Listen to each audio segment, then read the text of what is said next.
জুবাইর সাহেব বলেছেন অন্তর্বর্তী সরকার আওয়ামী লীগকে নিষিদ্ধ করতে পারেন না, এই ব্যাপারে আপনার মন্তব্য কি? দেখেন, আওয়ামী লীগকে নিষিদ্ধ হবে কি হবে না, পুনর্বাসিত হবে কি হবে না, সেই সিদ্ধান্ত 5ই অগাস্ট হয়ে গিয়েছে। অর্থাৎ একটি দলের প্রধান হাসিনা যখন পতন হয় এবং যখন পালিয়ে যায় এবং যেই দলের হাতে 2000 শহীদের রক্তের দাগ এখনো আছে, সেই দল আবার ক্ষমতায় আবার দেশে পুনর্বাসিত হবে কি হবে না, সেই সিদ্ধান্ত 5ই অগাস্ট হয়ে গিয়েছে। আমাদের এই শহীদের রক্তের বিচার না হওয়া পর্যন্ত, এই গুম খুন হত্যার বিচার না হওয়া পর্যন্ত আওয়ামী লীগের পুনর্বাসনের প্রশ্ন প্রাসঙ্গিক না।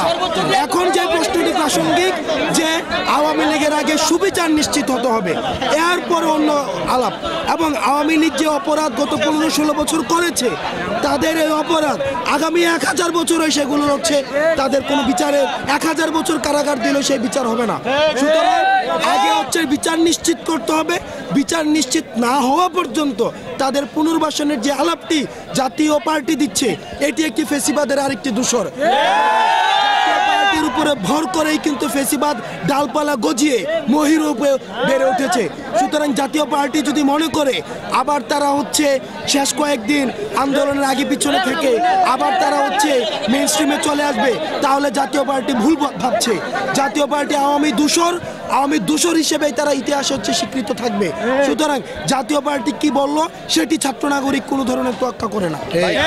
সাম্প্রতিক সময়ে ভারত যে গণমাধ্যমগুলো যেভাবে প্রপাগান্ডা ছড়াচ্ছে, এ বিষয়ে বাংলাদেশি গণমাধ্যমের ভূমিকা রয়েছে। আপনারা আমাদের বাংলাদেশি যে গণমাধ্যম রয়েছে, এই গণমাধ্যমের উচিত যে বাংলাদেশে যে আসলেই আমাদের যে সাম্প্রদায়িক সম্প্রীতি রয়েছে, কোনো ধরনের ক্ষুদ্র নৃগোষ্ঠী অথবা হিন্দু মুসলিম বৌদ্ধের আমাদের যে একটি সুন্দর সাম্প্রদায়িক সম্প্রীতিটি রয়েছে, এগুলো তুলে ধরা।